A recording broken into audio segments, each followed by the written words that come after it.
Today we will know about database. First of all, we should know about data.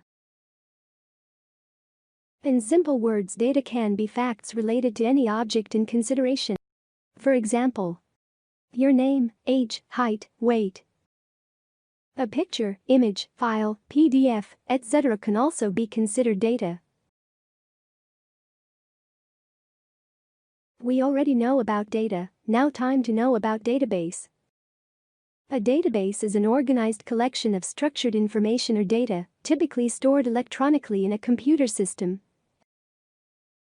In present world, we all use phone book to save our contact number. We save contact with name and number. That means you save some data in organized way. This is a real-life example of a database. A database is usually controlled by a database management system, DBMS. Together, the data in the DBMS, along with the applications that are associated with them, are referred to as a database system. So, now we are happy because we already know about data, database, and database system. Thanks for watching.